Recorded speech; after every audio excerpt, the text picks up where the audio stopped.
ठीक है. So good evening. So today I think is the fourth class as a part of the revision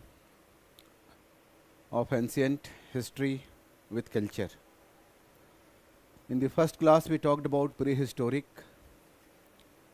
In the second we talked about the Indus Valley civilization. In the third we talked about the Vedic civilization. Now we can be a little specific. Till now we have not covered the cultural dimension, particularly to religion and literature. Today we have to take note of this part, that is religion.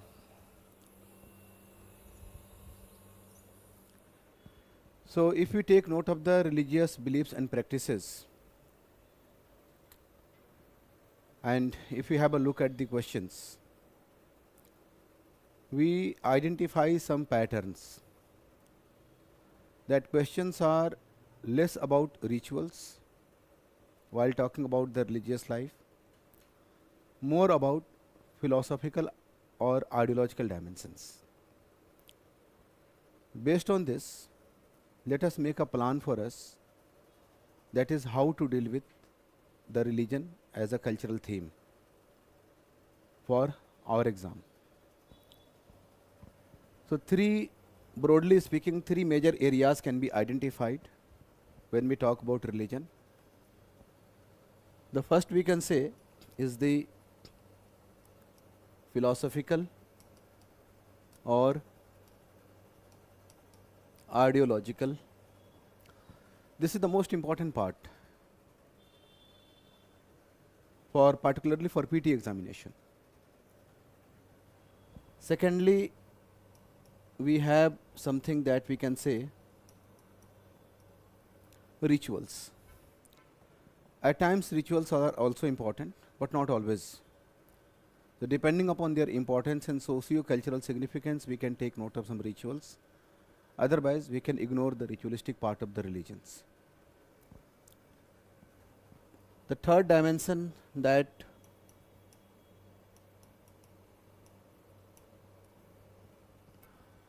may be important while dealing with the subject religion is, that is social dimensions or socio-cultural, social and cultural.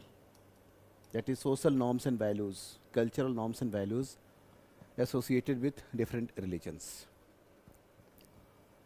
As I told you that this dimension is the most important dimension. Here most of the time we have issues like creator, creation, life and death, afterlife, salvation, ways to salvation.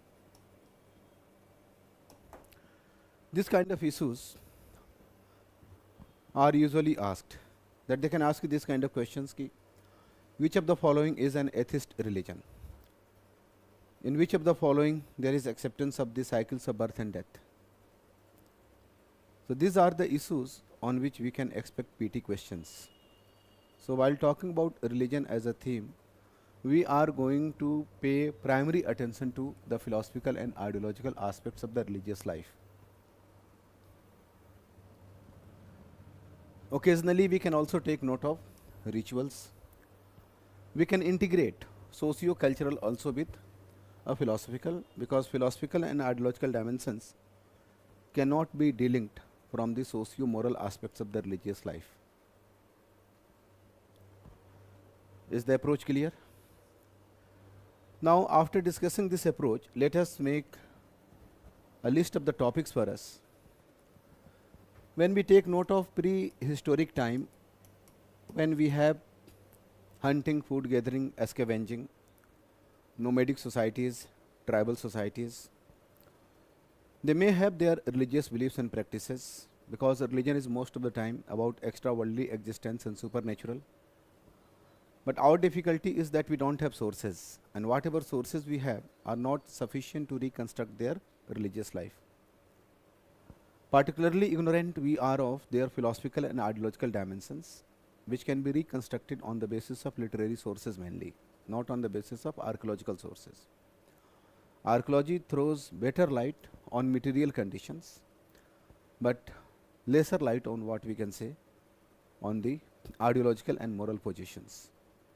So, since prehistoric time may lack existence of religions, organized religions, or certainly lacks sources for their reconstruction, in our discussion we are not going to include prehistoric. After that we have protohistoric time, and protohistoric is Indus Valley civilization. The civilization that we discussed, and while discussing we excluded the religious aspect of this civilization to be done later on as part of a religion, and that time has come now. In IBC also we don't have literary sources, and so our difficulty continues. But our condition is better in terms of archaeological sources, archaeological findings. So we are able to make some generalizations about the Indus Valley civilization and its religious beliefs and practices that we are going to do. The third topic that I am planning here is the Vedic religion. The diversity of the Indian culture is reflected also in the Vedic civilization and also in the Vedic religious beliefs and practices. We don't have a monolithic picture of the Vedic religion. We have overlapping cultural traits, overlapping tendencies. Some of these tendencies may be important, we can take note of as part of our discussion. So these three are the primary targets. If the time permits, we can also shift to the heterodox sects. We will try heterodox sects. And when we talk about heterodox sects, here biographical dimensions of Buddhism, Jainism, not important. Cultural context, we know that was the second urbanization. So we can primarily focus upon what we have just identified as philosophical aspects. So philosophical dimensions are going to be more important. So those issues like creator, creation, life and death, afterlife, salvation, ways to salvation, in what way these issues have been dealt with in the heterodox sects like Jainism and Buddhism. Is that clear? I hope I have written the spelling correctly. So these four we are going to target. Let us begin with the proto-historic, that is Indus Valley civilization.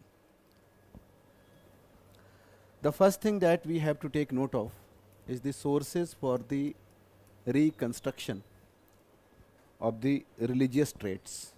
Sources for the reconstruction of the religious traits of the civilization.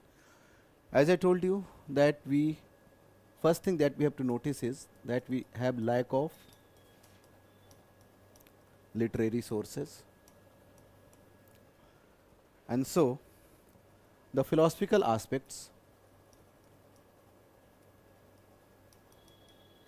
or ideological aspects, that is those issues related to creator, creation, life, death, salvation, etc., etc., those issues cannot be handled here. They may have some notions on their part, but history is not what happened. History is what we are able to know on the basis of sources. So on the basis of sources, it seems that this lack of literary sources leaves our knowledge of the philosophical and ideological aspects particularly unknown.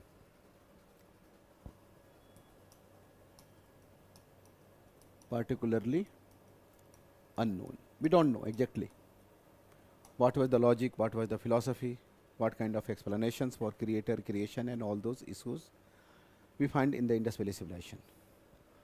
Here the PT clue is that if there is any definite statement related to those aspects that we discussed, we cannot accept those aspects as true aspects. For example, if there is any statement like this, ki people of Indus Valley civilization were monotheistic, we can't accept it.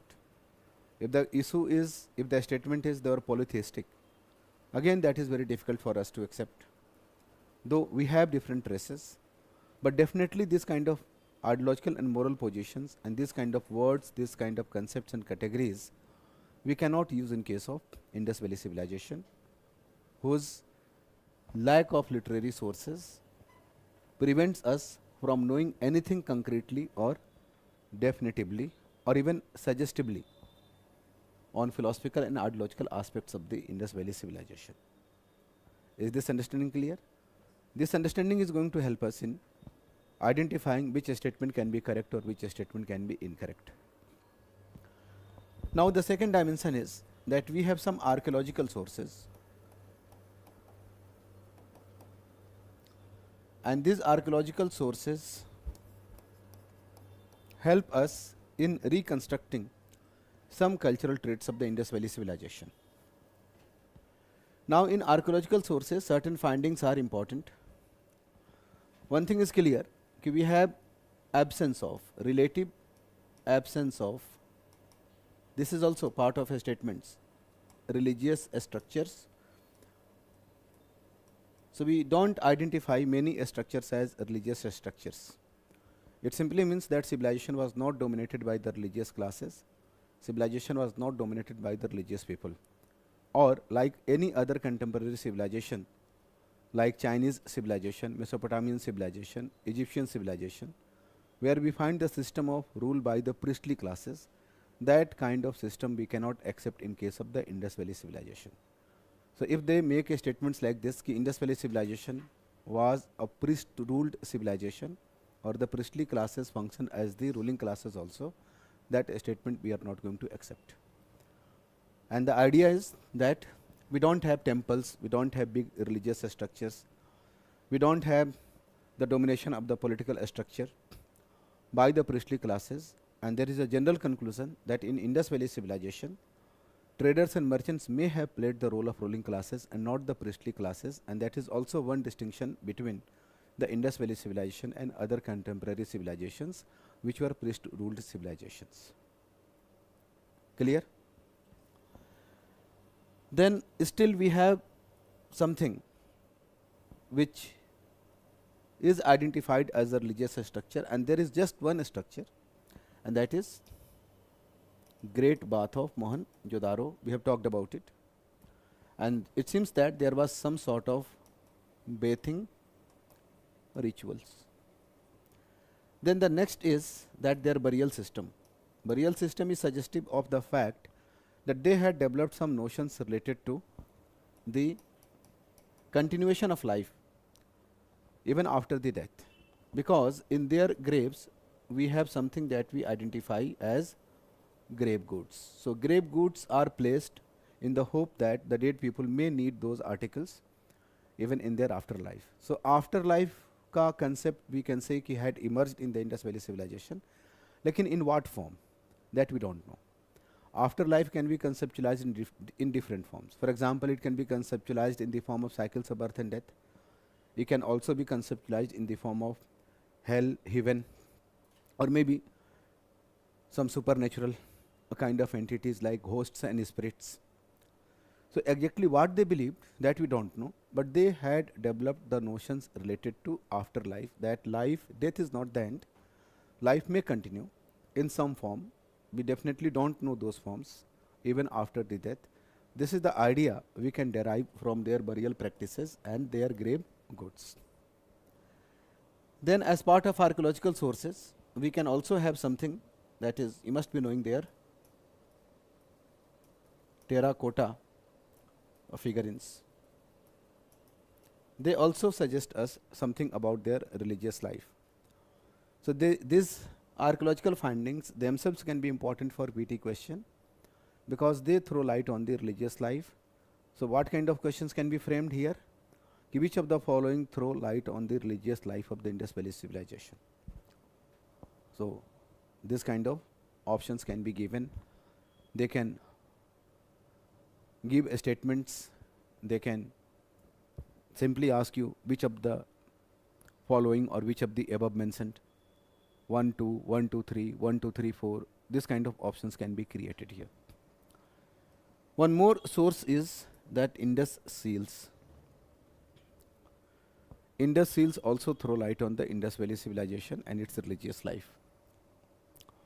So if we take note of the Indus Valley civilization and its religious life, and when we deal with the sources for its reconstruction, we have to note two major points. First is the lack of literary sources, and so inadequate knowledge about philosophical and ideological aspects which are relatively unknown or particularly unknown.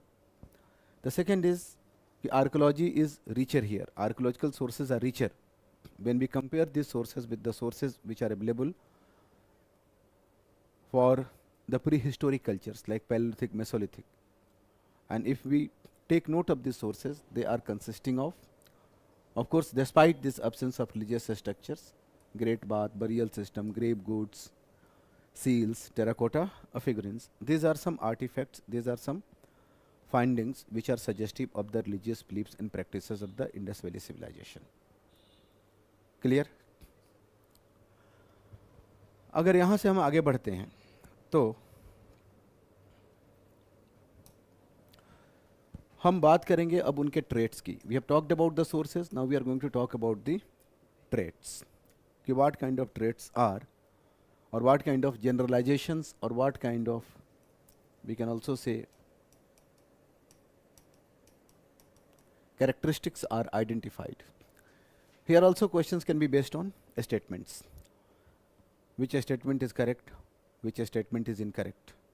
That way also we can find questions.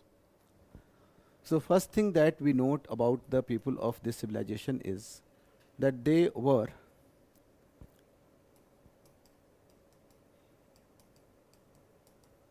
animistic.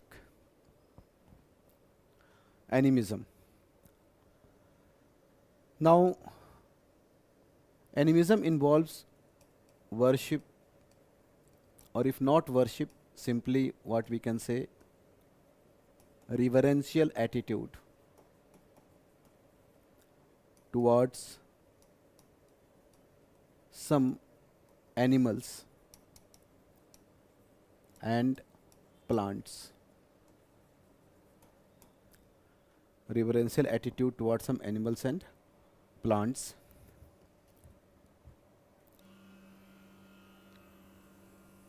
As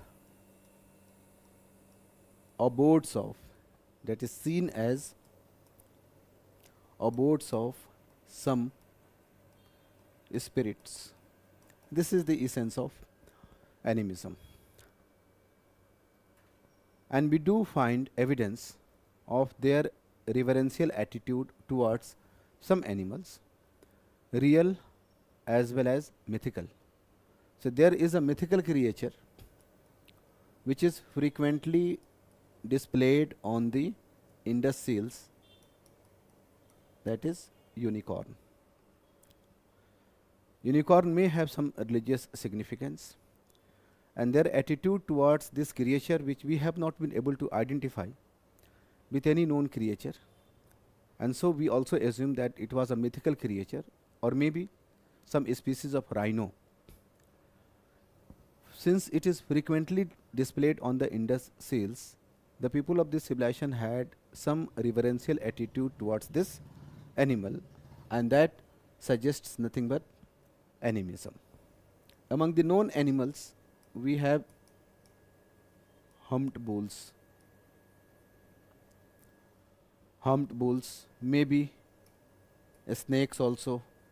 See, humped bulls are snakes. Humped bull and snakes are still worshipped in our culture. They still enjoy the same kind of reverential attitude, and that can be seen as part of the cultural continuity of the Indian civilization. That since the time of the Indus Valley civilization, we have some traits, we have some cultural characteristics which have continued till date, that is till today. Clear? So these are the animals, both realistic and mythical.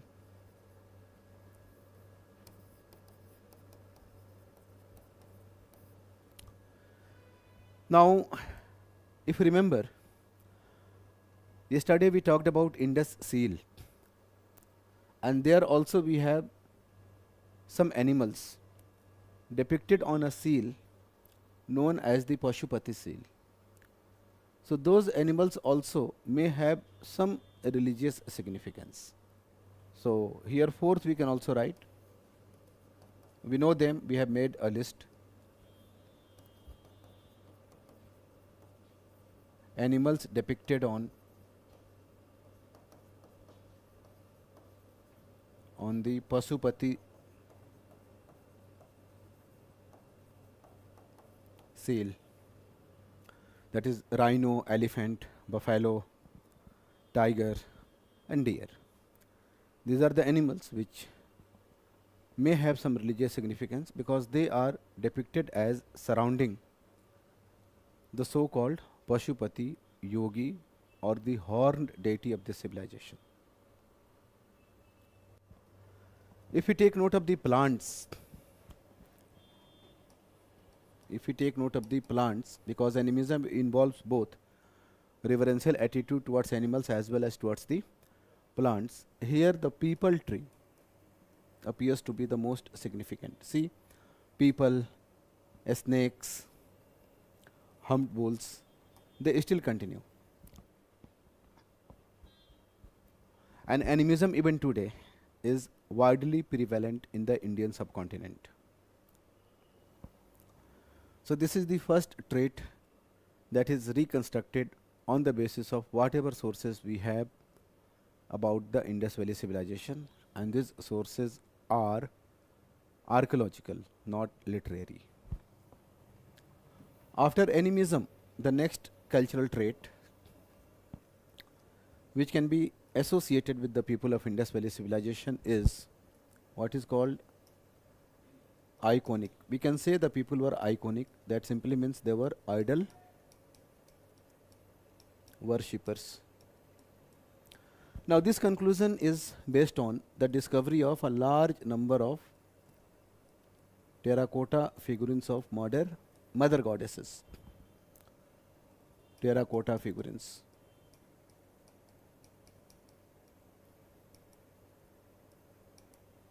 Perhaps they symbolized the fertility goddess or Mother Earth.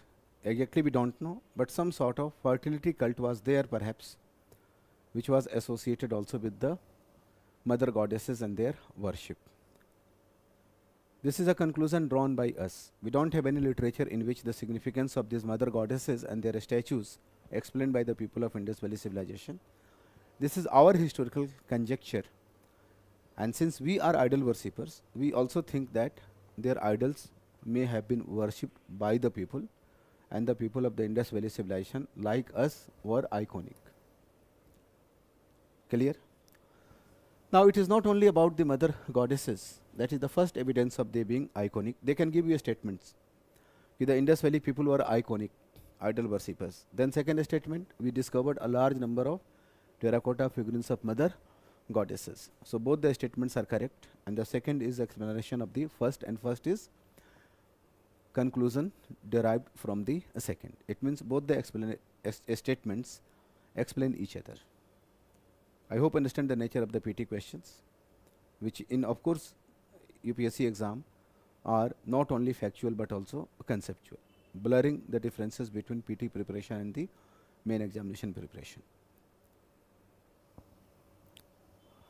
Then here, if you remember, we have that head of a priest. That priest may also have some religious significance. Though apparently we cannot say that he was a religious figure, religious personality, but of course belong to the elite sections of the society. Let us include this, there is no problem in that. Then we have third depiction depictions or representations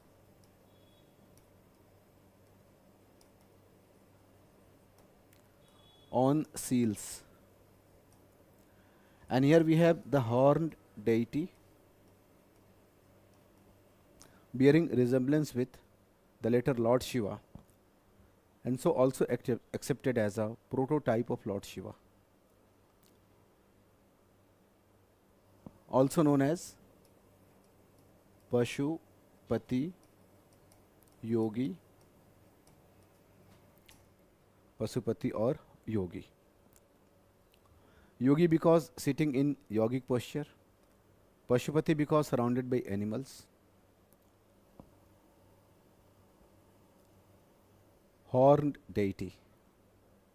His depiction on one of the Indus seals discovered from Mohenjo-daro is also suggestive of the fact that the people of Indus Valley civilization had some tendencies towards idol worshipping or idol making. At least they had started imagining their gods in anthropomorphic forms, that is, in the form of human beings. Clear? Then the next thing that we can mention here as part of iconic idol tendencies, some other representations are also there. That is, people tree has been depicted in human forms. That is personification of nature, part of personification of plant. So depiction of people as human, people as a human.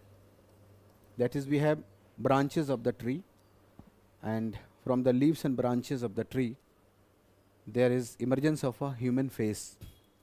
So we can say that this tendency which is associated with the personification is personification of the nature, or conceptualizing gods in anthropomorphic forms, that is, giving them human traits. That tendency is noticed also in the Indus Valley civilization. So these two conclusions, that the people of Indus Valley civilization were animistic, the people of the civilization were iconic, and the findings supporting both these positions we have discussed till now. Any doubt, any confusion? Then we can proceed further to take note of some other tendencies. And again, we know the nature of the questions. They can give you a statements, which a statement is correct, which a statement is incorrect, or they can list some traits of the civilization, and they can ask you which of the above, which of the following, making codes like 1, 2 and 3, 2 and 3, 3 and 4. This kind of questions we all are familiar with. So the third thing that we can say about their religious life is that they believed in fire cult, not in all areas, but in some areas. That is fire worship. We have fire pits. This is based on this discovery. Fire pits from two places, Kalibanga. See, Kalibanga is in Rajasthan, and Lothal. Lothal is in Gujarat. Both these places, Kalibanga and Lothal, are situated far away from each other, but both the places have thrown, or in archaeological excavations at both these places, we have fire pits. So the sites have thrown evidence for the existence of fire cult, and that was also perhaps part of the religious diversity noticed in the Indus Valley civilization. Remember these two places and discovery of fire pits.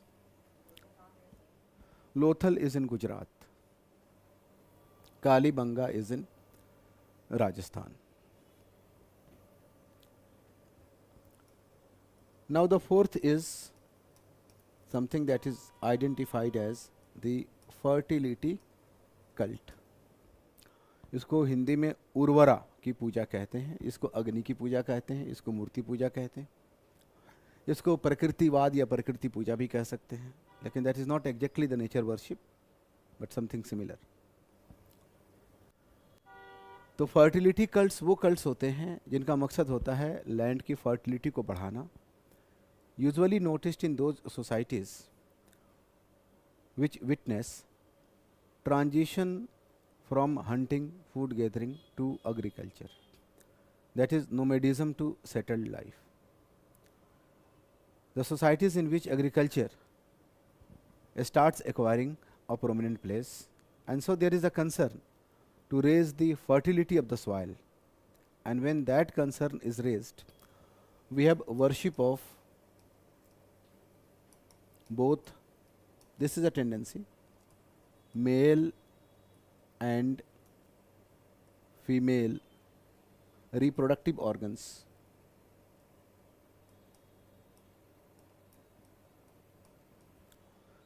Male and female reproductive organs. And such organs have been discovered in a large number in terracotta forms. Terracotta, that is burnt, made of clay and burnt in fire. So, large number of terracotta figurines of both male and female reproductive organs have been discovered from many sites of the Indus Valley civilization, and that's why we draw a natural conclusion that in the civilization we also have prevalence of the cult known as fertility cults.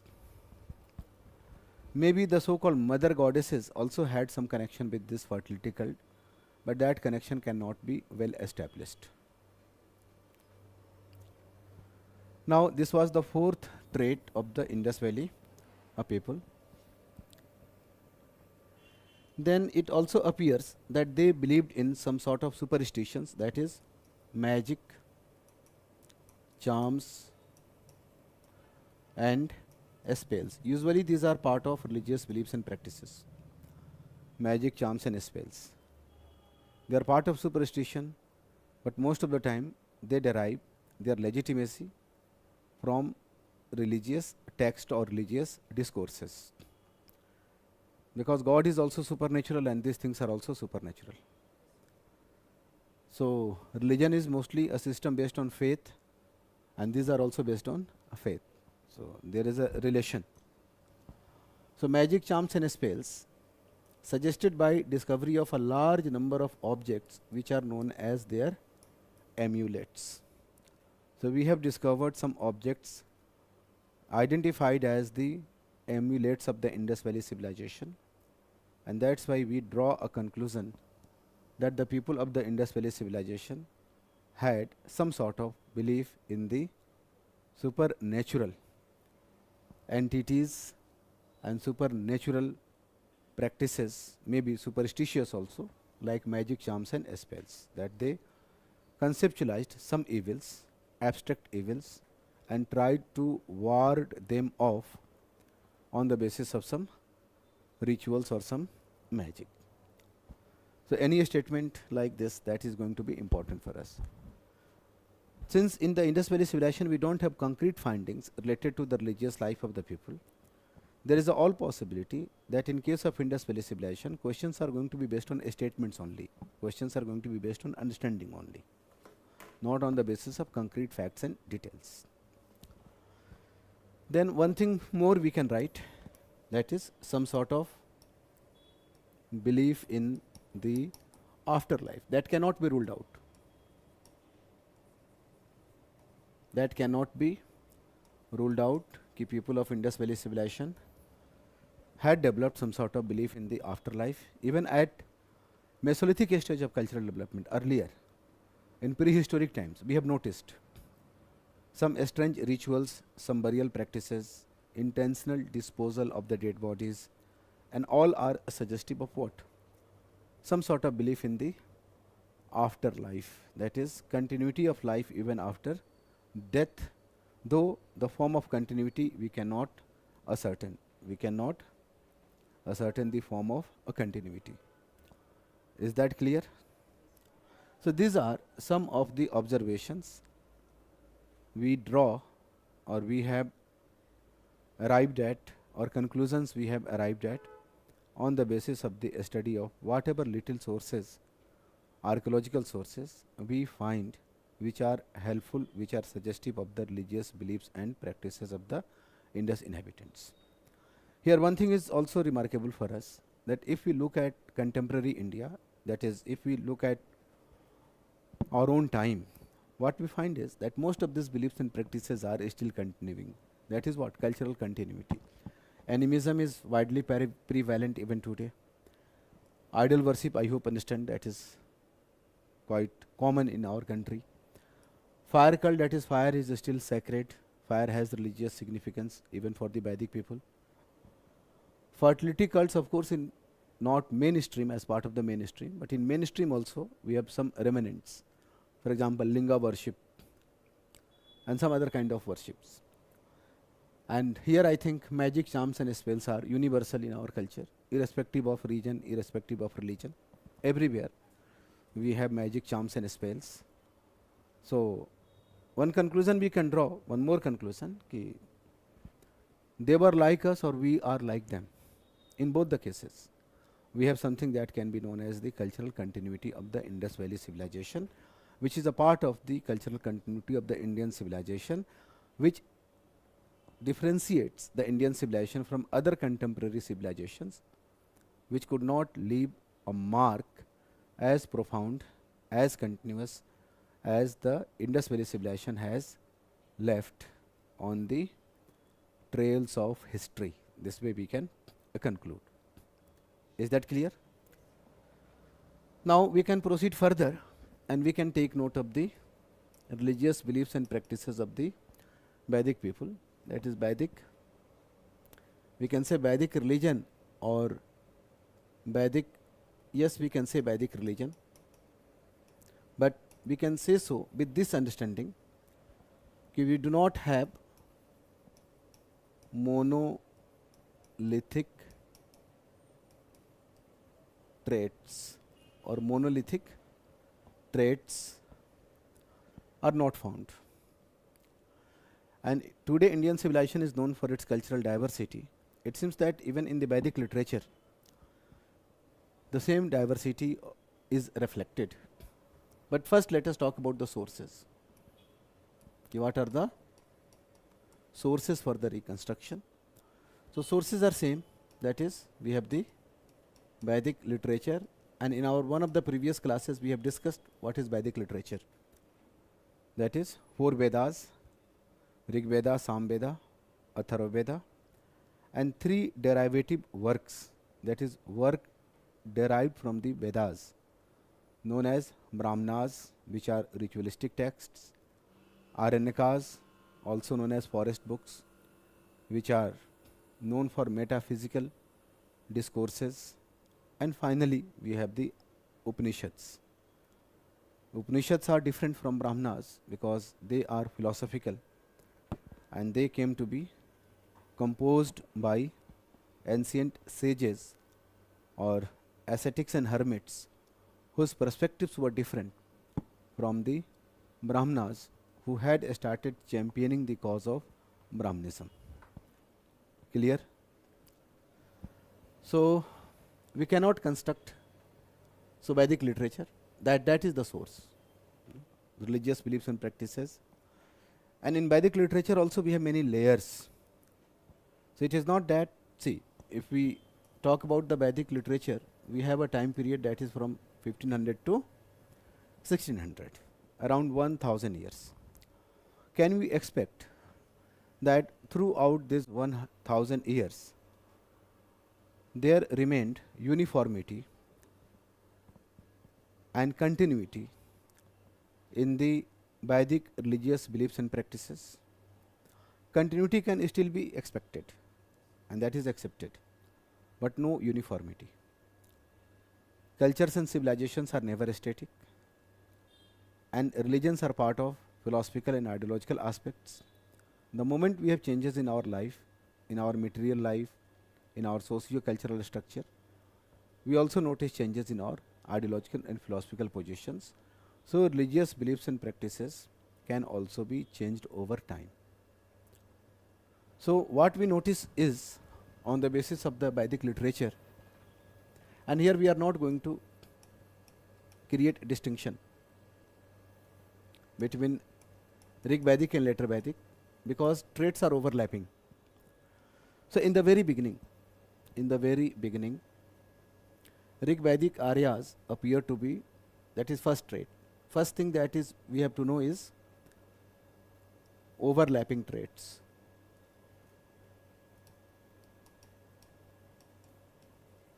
If we analyze the Rig Vedic religious life or Vedic religious life, we notice what overlapping traits. Overlapping traits का मतलब है coexistence of the traits. And beginning of one does not mean end of the earlier. वो भी चलता रहता है साथ में, नए ट्रेंड्स जुड़ते चले जाते हैं. इंडियन कल्चर के साथ तो ये खास तौर से देखा गया है, जिसकी वजह से इंडियन कल्चर में इतनी कंटिन्यूटी देखने को मिलती है.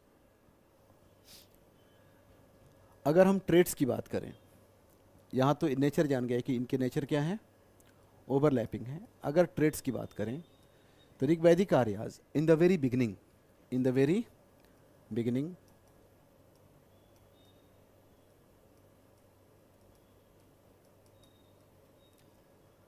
the very beginning appear to be nature worshippers. Nature worshippers who personified, again statements can be given, who personified natural forces and worshipped them as their deities. Personified natural forces worshipped as their deities. Now this is something which has been termed recently by a historian as, this can also be called naturalistic. If there is one word that can be used for this tendency which is noticed in the very beginning, that is the tendency towards nature worshipping, and nature worshipping through personified natural forces. If there is one word or one label that we can put on this tendency, that is called naturalistic polytheism. It was polytheism, but what kind of polytheism? Naturalistic polytheism, in which natural forces came to be deified and worshipped. This is a tendency that we notice even today. Now, in their natural polytheism, we have both, that is both male and female divinities. In the Vedic pantheon, we have both male and female divinities. 33 major deities are identified, and they belong to earth, atmosphere and sky. That is all the three. In total, around 33 deities can be accepted as major deities, and all of them are personified natural forces. It seems that Indra was the most important deity. Indra personified rain and thunder. Indra is supposed to be more important or most important in the Rig Vedic time in the very beginning, because he is more frequently mentioned than others. So he is mentioned as a rowdy, he is mentioned as immoral. He was also the war deity of the Aryas. Yesterday we talked about the destruction of Haryupia, Indra being known as, or Indra being called Purandar, Dasyuhanta. So Indra was war leader as well as personified rain and thunder, and appears to be the most important deity. After Indra, you must be knowing the next in importance was Agni. Agni was also purifier. After Agni, this was fire personified. Different types of fire mentioned. Then we have Varun. Varun was water god, Varun. And Varun was the purest of all gods. See, Agni was purifier, but Varun was purest, and Varun was also protector of cosmic order. His name is associated with cosmic order, that is called Rita in the later Vedic. So if the question is who was the protector of Rit, the answer is Varun. Then after Varun, Indra, Agni, Varun, we have Pushan. Pushan was a deity associated with stray animals. Rudra appears to have some non-Aryan connection because offerings to him made were in a different way. That instead of putting in the fire pit, they were thrown on the ground. So it seems that Rudra was a new deity, and that's why Rudra was treated differently. Then we have some female divinities. For example, Usha, that was morning, Sandhya. This way, I think you are reminded of many deities. Usha, Sandhya was evening, Aditi. Aditi is mentioned as mother of all goddesses, all gods, mother god we can say. Aditi. Forest was also conceptualized as god, Aranyani, Aditi, Aranyani. So in short we can say that in the overlapping traits of the Vedic religious life, the first trait which is noticed in the very beginning is the trait of naturalistic polytheism, in which we have nature, worship, natural forces personified. See, all are natural forces which were personified and worshipped as their deities. Now, as part of this trait, in which we have natural polytheism, one more theme is there, that what was the objective of worship? Today we worship gods for so many reasons. Today we have spiritual peace, no, moral, and so many other complicated objectives of religious life, isn't it? But that time it seems that people are very simple and plain. If we take note of the objectives of religious life, very simple, very plain, they wanted some material gains. Their worship was less about spiritual peace or earning religious merits, but simply they wanted their deities to contribute to their life experience. And they were also willing to give and take relation, give and take kind of relation, that we are going to understand later on. But for the time being, if we take note of material gains, what kind of material gains? So they wanted brave sons. Prayers are not for the daughter. Yesterday also we talked about as part of the social life. They wanted victories in wars. They wanted cattle, wealth. They wanted health. Cattle, wealth, health.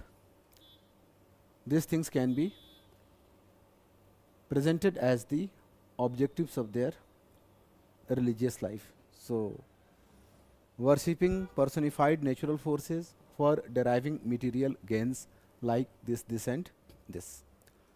This can be one line conclusion of everything that we have discussed. Clear? Now, after objectives of their religious life, again in the very beginning, if you take note of the methods of worship, so the main method of worship was prayers. Prayers were recited individually, that is, recite the hymns and prayers in praise of their deities collected or compiled in the Rig Veda, or in congregation. So both way we have prayers. We do have rituals, but rituals were not very complicated. We can say rituals were simple, and one such ritual was making sacrifices, what we can say yagyas, making sacrifices or yagyas, performing yagyas. Yajnas में क्या था कि fire को intermediary God मानते हुए fire के अंदर milk, घी, fruits इस तरह की चीज़ें वो डाल देते थे। And there was a believe perhaps कि ये चीज़ें फायर स्मोक के ज़रिए देवताओं तक पहुंचा देगा। So very simple kind of believe. So who of the following God was an intermediary God? It was अग्नि। और सेक्रीफाइसियल फायर की काफ़ी तारीफ मिलती है, काफ़ी चर्चा मिलती है वैदिक लिटरेचर में।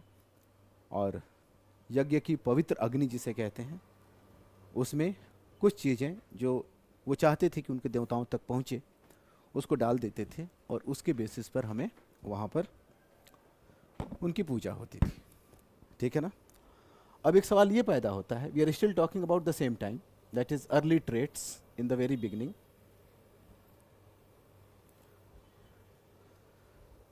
कि उनके सेक्रीफाइसेस में क्या एनिमल सेक्रीफाइसेस भी होते थे?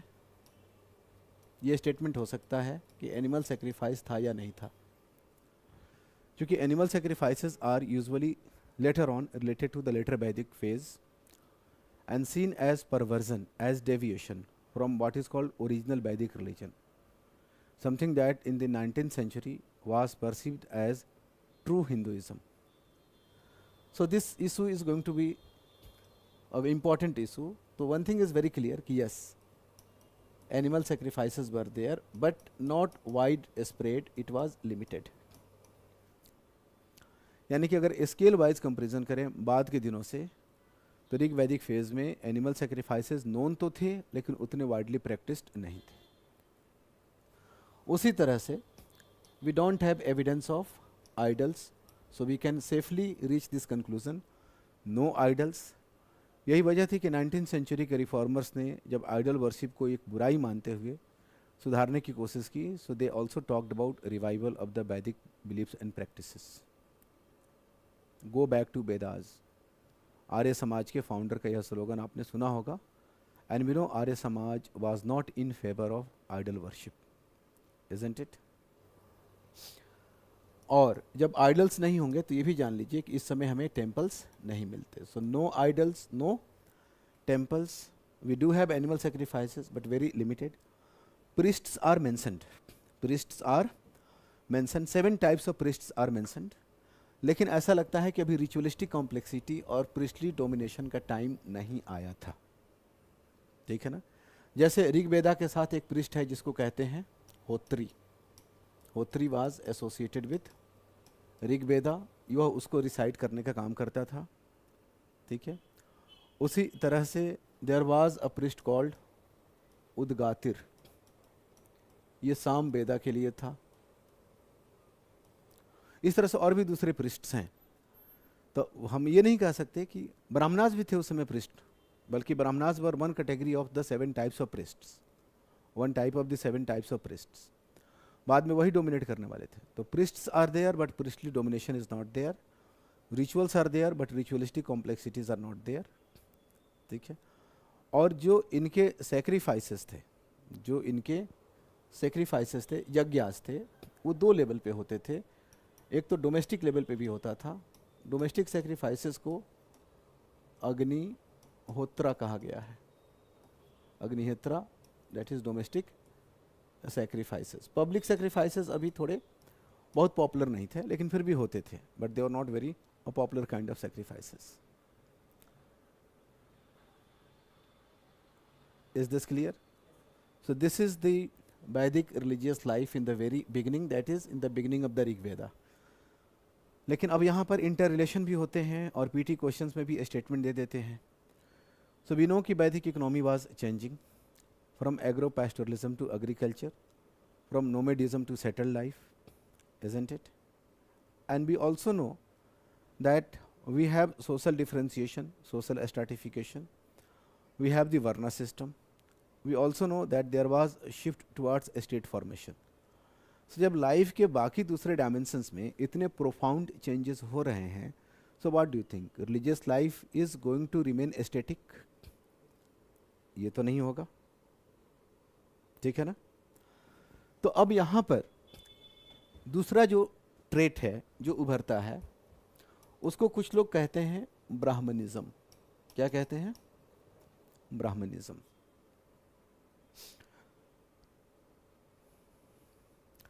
That is religion preached, practiced, promoted by the Brahmanas as part of the priestly classes.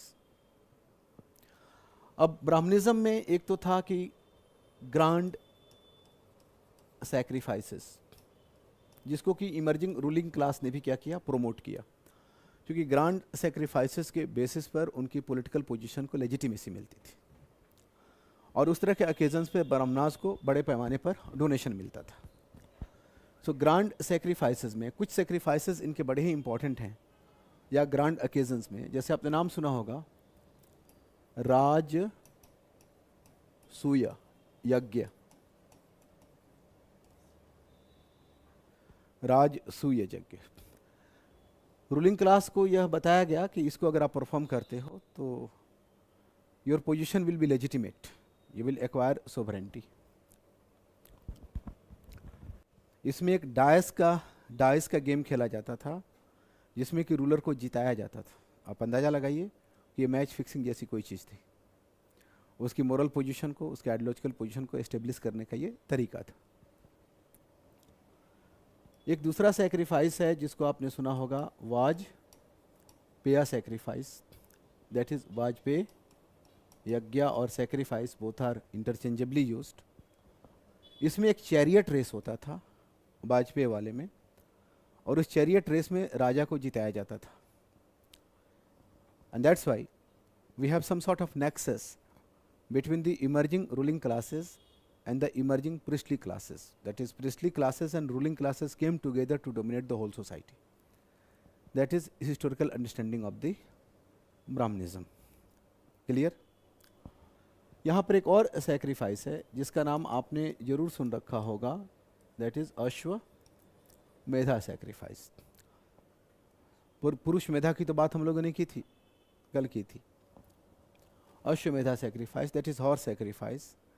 इसमें एक हॉर्स को पूरे साल के लिए फ्री छोड़ देते थे, और वो जहाँ जहाँ जाता था वहाँ वहाँ माना जाता था कि हॉर्स के ओनर का डोमिनेशन अनचैलेंज्ड है. ठीक है. फिर वो जब लौट के घर आता था या उसको लौटा के लाया जाता था, उसको जहाँ जहाँ मन करे वहाँ वहाँ लोग लेकर जाते थे. चल भाई पंगा ले, किसी के खेत में घुसा दिया, किसी के किंगडम में घुसा दिया, जिसको डोमिनेट करना हो उधर लेके चले गए. होता होगा कुछ इस तरह से, क्योंकि टेरिटोरियल क्लासेस तो लेटर वैदिक टाइम में शुरू हो चुके थे, है ना. तो जब इस तरह की सिचुएशन आती है तो उसको फिर सेक्रीफाइस किया जाता था दूसरे एनिमल्स के साथ. यानी कि एक तरह से आपको डोमिनेशन और सोवरेंटी देने का काम कौन करता था? अश्वमेध सेक्रीफाइस करता था. That was again part of Brahmanism, reflecting the nexus. उसी तरह से यहाँ पर there is something that is known as वर्णाश्रम धर्म. ब्राह्मणिज्म का एक बहुत ही इंपॉर्टेंट एस्पेक्ट क्या था? Varnashrama dharma. We talked about varna and ashrama in the previous class. Fourfold division of society, varna, 4 stages of life, ashrama. Now what is your duty is going to be decided by both your social position and the stage of your life. इसी को कहा गया वर्णाश्रम धर्म, और इसी को protect करने की जिम्मेदारी किसको दे दी गई? स्टेट को दे दी गई, रूलिंग क्लास को दे दी गई. तो बहुत बाद तक रूलिंग डायनेस्टीज़ ने अपनी लेजिटिमेसी एस्टेब्लिश करने के लिए ब्राह्मणिज्म का या वर्णाश्रम धर्म के प्रोटेक्टर होने का सहारा लिया.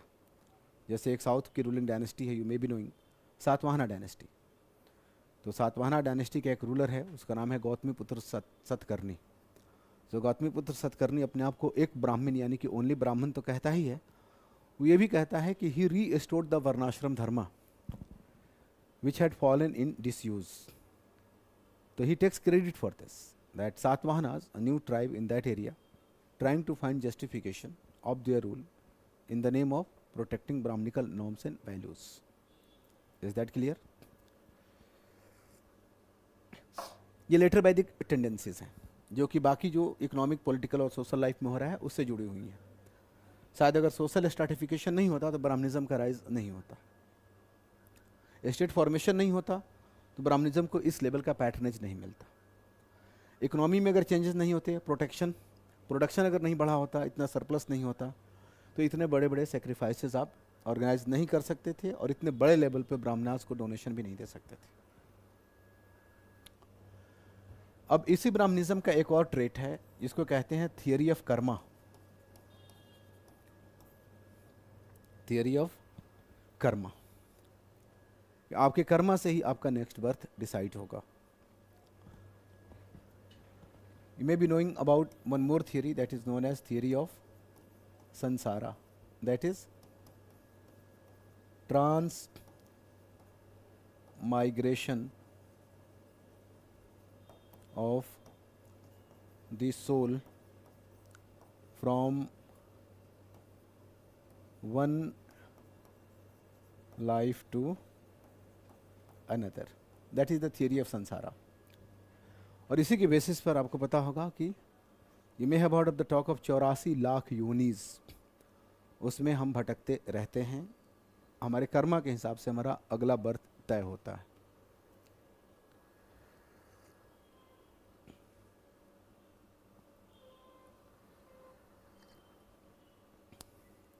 Is this clear?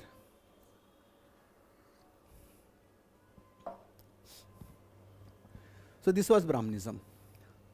लेकिन साथ साथ एक और ट्रेट डेवलप हो रहा था, और वो ट्रेट कौन सा था, वो थोड़ा सा इसके पहले का भी ट्रेट मान सकते हैं।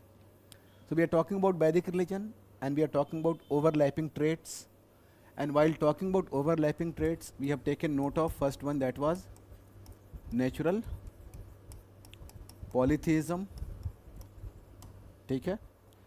Second is something that is known as Brahmanism. अब थर्ड टेंडेंसी हम नोट कर रहे हैं जो कि थोड़ा ब्राह्मणिज्म के पहले से ही डेवलप होती चली आ रही थी, that is tendency towards monotheism, that is from polytheism to monotheism. बाद में चलकर एक फिलॉसफी दिखेगी जिसको कहते हैं philosophy of Vedanta, and philosophy of Vedanta is going to be monotheistic. लेकिन ये जो मोनोथीइस्टिक ट्रेंड है इन वैदिक लाइफ, इसको आप ऐसे कह सकते हो, मोनोथीइस्टिक ट्रेंड। यह कब उभरता है? When we have, if remember, the Purusha medha sacrifice. Do remember? We discussed yesterday Purusha medha sacrifice कि किस तरह से मनु, किस तरह से पुरुष, किस तरह से प्रजापति, मनु, पुरुष और प्रजापति इस सेक्रीफाइस के जरिए पूरे क्रिएशन को बनाता है ना। तो देखो आप कि what was the situation in the Rig Vedic time in the very beginning, कि Aryas worshipped separate natural forces, but now they had started thinking about a force behind all the natural forces. इसलिए कि जब नेचर क्रिएशन बना तभी बाकी forces बनी होंगी। So now in the Aryan mind, in the Aryan imagination, there is appearance of a god who was all powerful, who had the capacity to become the creator, and he created the world by this sacrifice which is known as Purusmedha, and this is mentioned in the 10th mandala, 10th mandala of the Rig Veda. इसमें इस sacrifice की चर्चा होती है, and that was towards the end of the Rig Vedic time. ठीक है ना। अब क्या होगा कि ब्राह्मणिकल डोमिनेशन एस्टेब्लिश होगा ब्राह्मणिज्म में। Now this Brahmanical domination is going to be challenged because it was based on ritualistic complexities. बड़े बड़े रिचुअल्स होते थे। Now anti Brahmanical sentiments, protest against ritualistic complexities, came to rely upon what? monotheistic tendencies to find solutions to the problems of the time. Clear? And interrelation is important. Now the fourth trait is emerging. Fourth trait है जो कि आरण्यकाज में दिखाई देता है। Fourth trait है, जैसे ब्राह्मणाज में जो ब्राह्मणिज्म लिखा था ना, वो खास तौर से रिचुअल्स पहली बार यजुर्वेद में दिखते हैं, and we have a category of Vedic text known as Brahmanas, उसमें दिखाई देते हैं. लेकिन now protest against Brahmanas we are going to see metaphysical discourses, or we can say spiritual, or we can also say romantic. Metaphysical discourses, spiritual, romantic, speculations, romantic speculations, यानी कि जो real ना हो रोमांस है, इसकी शुरुआत होती है. That people started now thinking about some realities which were not directly observable to them on the basis of the senses they had. बाहर से तो दिख रहा था कि इस ब्राह्मणाज हैं, सेक्रीफाइसेस हैं, पुनर्जन्म है, लेकिन इसके बियॉन्ड भी कुछ चीज़ें हो सकती हैं कि नहीं. So when we transcend the physical world in which we live we have something that is known as metaphysics. तो उसको स्पिरिचुअल भी कह सकते, that is from matter to spirit, spirit की तरफ हम जब बढ़ते हैं. That is from real to unreal, that is romanticism. Is that clear? तो इस तरह के ट्रेट्स दिखाई देते हैं. और इस तरह के ट्रेट्स कहाँ दिखाई देते हैं? तो हमारे पास टेक्स्ट हैं जिनको कहते हैं आरण्यकाज. इनको फॉरेस्ट बुक्स भी कहते हैं, इसलिए कि इनको लिखने वाले लोग जंगलों में रहते थे, फॉरेस्ट में चले गए थे. किस वजह से गए थे वी डोंट नो. हो सकता है कि नॉन आर्यन लोग हों जो आर्यन इन्फ्लुएंस में आ रहे थे, या हो सकता हो कि some break away group of the Aryas. लेकिन कुछ भी हो, आर्यनकाज का पर्सपेक्टिव ब्राह्मणास से अलग है. और फॉरेस्ट बुक्स को लिखने वाले ये वो लोग थे जिनके लिए हम लोग इस तरह के वर्ड यूज़ करते हैं, ऋषिज एंड मुनीज, ऋषि मुनि. और एसेटिक्स एंड हर्मिट्स. अब आप समझ सकते हैं कि ascetics and hermits, rishis and munis का पर्सपेक्टिव जो होगा वो प्रिस्टली क्लास के पर्सपेक्टिव से अलग होगा कि नहीं होगा. They are going to contemplate about some higher realities. वो तप के ऊपर रिलाई करेंगे, तपस्या करेंगे, नॉलेज के ऑल्टरनेटिव सोर्सेज को एक्सप्लोर करने की कोशिश करेंगे, या जो भी एग्जिस्टिंग नॉलेज है उसको ऑल्टरनेटिव एक्सप्लेनेशन के जरिए एक्सप्लेन करने की कोशिश करेंगे.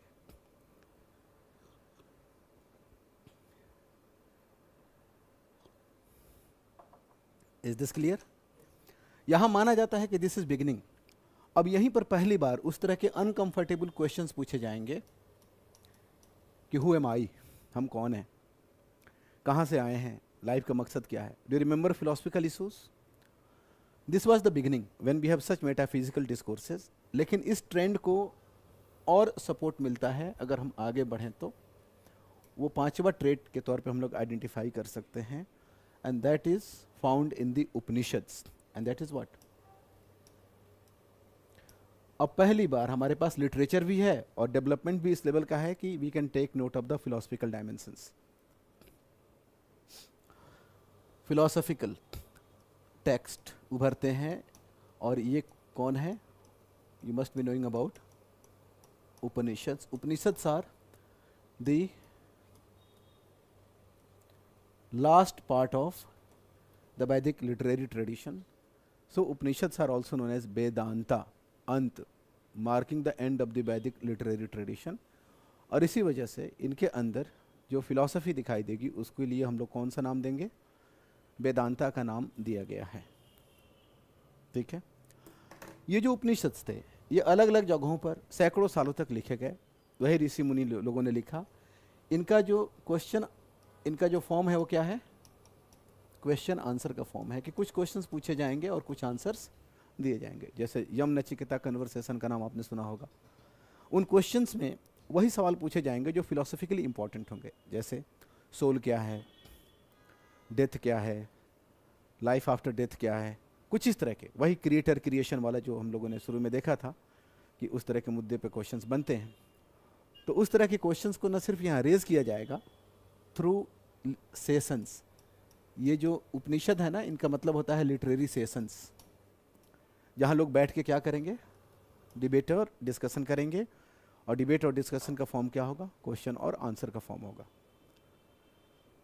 तो उपनिषद्स जो कि लास्ट हैं वैदिक रिलीजियस टेंडेंसी के, एक ऑल टुगेदर नई टेंडेंसी को रिफ्लेक्ट करते हैं, पुरानी टेंडेंसी सारी चल रही हैं। इसको माना जाता है कि एंटी ब्राह्मणिकल था, रिफॉर्मिस्ट था, लाइक अरण्यकाज, या ये कह सकते हैं कि if Aranyakas raised the questions, Upanishads supplied the answers. यानी कि जो अनरेस्ट हो गया था शुरू अरण्यकाज के ज़माने में on the part of some groups who may be breakaway groups, who may be marginalized groups, who may be indigenous groups under Brahminical influences, interpreting the same Vedas in a different way. इसमें से सारी situation हो सकती है, जिनकी meditation का, contemplation का practice अलग था। वो हो सकता था कि हिल ट्राइब्स हो, जो जंगलों में ही रहते हों, जंगलों में ही तपस्या करने लगे, वो मेन स्ट्रीम के हिस्सा नहीं थे, जिसमें एग्रीकल्चर था, जिसमें बाकी चीज़ें थीं, जिसमें स्टेट फॉर्मेशन था, जिसमें वर्ना सिस्टम था। तो जाहिर सी बात है कि उनके स्कीम में वर्ना सिस्टम का या सोशल हायरार्की का वह इम्पैक्ट नहीं दिखेगा जो कि ब्राह्मणास के सिस्टम में दिखाई देता था। It means they are not going to deal with the issues of relative purities and impurities, their consideration is somehow different. तो उपनिषद्स में उन सवालों के जवाब ढूंढने की कोशिश की गई through literary sessions which are known as Upanishads. इसका लिटरल मीनिंग यही होता है, they are in the question answer form.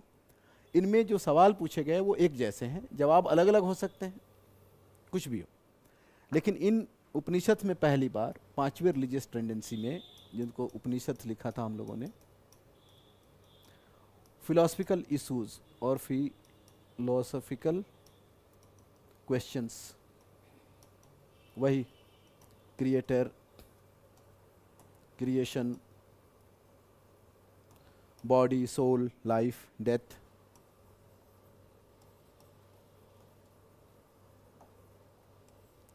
afterlife, then what? Salvation, then what? Ways to salvation। इस तरह के क्वेश्चंस को पहली बार सीरियसली अटेंड किया गया और उसके आंसर्स भी दिए गए। जाहिर सी बात है कि like nature worshippers of the early time, this people are not interested in material gains, और like the Brahmanism, they were not interested in preserving the social order, they were interested in finding the higher realities, that is realities beyond what meets the eyes, जिसकी शुरुआत अरण्यकाज में हो चुकी थी। अब यहाँ पे लिटरेरी सेशंस होते रहे, चलते रहे। फिर क्या हुआ कि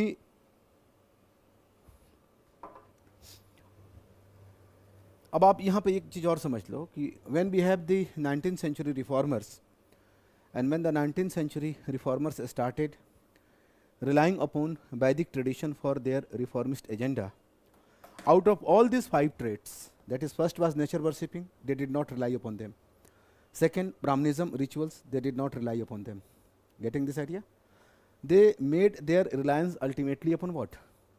The 5th one, जहाँ पर कि हमें एक फिलॉसफी मिलती है, उस फिलॉसफी को कहते हैं फिलॉसफी ऑफ वेदांता। और फिलॉसफी ऑफ वेदांता अपने आप में बहुत इंपॉर्टेंट क्वेश्चन है और हमारे लिए एक इंडिपेंडेंट टॉपिक भी है। तब एक तरह से हम देखा जाए तो वैदिक से आगे भी बढ़ रहे हैं, लेकिन वैदिक के साथ भी जुड़े हुए हैं, इसलिए कि इंडियन सिविलाइजेशन तो वैदिक से एमिनेट करती है। तो वैदिक से आप कितना आगे चले जाएंगे, आप जहाँ तक जाएंगे वैदिक का इन्फ्लुएंस कुछ ना कुछ आपका पीछा करता रहेगा। ठीक है, तो अब हम लोग वैदिक से आगे भी बढ़ रहे हैं और वैदिक को लेके भी चल रहे हैं, एंड दैट इज़ व्हाट कि we are going to explain what philosophy is found in the Upanishads, जिसको वेदांत कहते हैं, और इस फिलॉसफी का इवोल्यूशन कैसे हुआ और इस फिलॉसफी का मेजर पॉस्टुलेट कैसे तय किया गया। Is that clear? यहाँ से भी हमारे लिए कुछ क्वेश्चंस बन सकते हैं। तो हुआ यूँ कि around 2nd century BC, we have a person whose name is Badrayan. Now Badrayan interpreted Upanishads written over a long period of time by different persons in different contexts, though dealing with the same issues, and he wrote a book. That book is called Brahma Sutra. You may have heard of Brahma Sutra of Badrayan. And in the Brahma Sutra of Badrayan, based on Upanishadic thoughts, this person gave a philosophy that is known as the philosophy of Vedanta, deriving its name from Upanishads, which are also known as Vedanta. So here Vedanta means two things. First, Upanishads. Second, the philosophy which is derived from the Upanishads. Who derived it? It was always there. It was part of the, but who's provided a systematic form? So it was Badrayan who wrote Brahma Sutra. That's why he is remembered as founder of the philosophy of Vedanta. This person is called founder. Though he alone cannot be founder, because this is based on Upanishads, and Upanishads were written by so many scholars, thinkers, philosophers. Clear? But in historical tradition, Badrayan, the author of Brahma Sutra, is remembered as founder of the Vedanta, a philosophy which was derived from the Upanishads. And this philosophy of Vedanta is one of the 6 systems of Indian philosophy, जो कि सबसे चर्चा में भी रहा और जिसका असर लगभग सारे फिलोसफिकल सिस्टम पे पड़ा. आज कोई ऐसा फिलोसफिकल सिस्टम नहीं है जो इंडियन सब कॉन्टिनेंट में राइज करे और उस पर वेदांता का कोई असर ना हो. या तो वेदांता के डायरेक्शन में होगा, उसके एक्सप्लेनेशन में होगा, या नहीं तो उसके क्रिटिसिज्म में होगा, लेकिन कहीं ना कहीं वेदांता की फिलॉसफी बैकग्राउंड में काम करती रहेगी. तो आइए देखते हैं फिर क्या हुआ कि in the 9th century we have a philosopher whose name is Shankaracharya, who was born at a place called Kaladi, Kerala. 8th century में शायद पैदा हुए थे ये, 9th century में ये रहे. इन्होंने क्या किया कि now he wrote a commentary on the Brahma Sutra of Badarayana. Now this is a time also to talk about Shankaracharya, one of the 2 major philosophers, Shankaracharya and Ramanuj. So ब्रह्म सूत्रा के ऊपर इन्होंने कमेंट्री लिखी. Who wrote commentary on Brahma Sutra? Shankaracharya. And now he interpreted the philosophy of Vedanta in his own way, based on his commentary on Brahma Sutra, also based on his study of Upanishads, and he gave a philosophy that is known as Advait Vad, that is known as philosophy of non-dualism.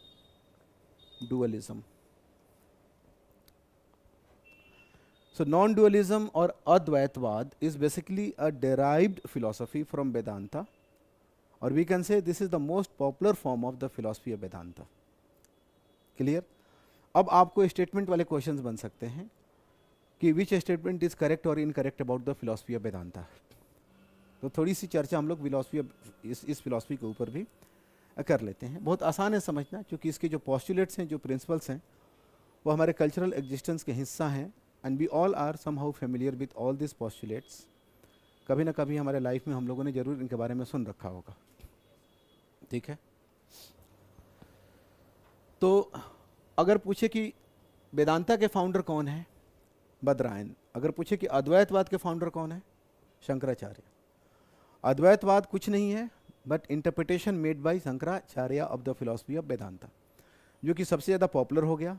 इसलिए कभी कभी इसको शंकर अद्वैत भी कहते हैं. क्या कहते हैं? शंकर अद्वैत भी कहते हैं.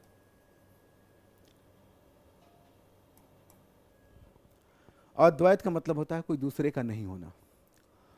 अब वेदांता की फिलॉसफी क्या है या उपनिषदिक थॉट्स का है? अब हमारे पास 3 चीज़ें हैं और तीनों हमारे लिए एक ही हैं. ठीक है ना?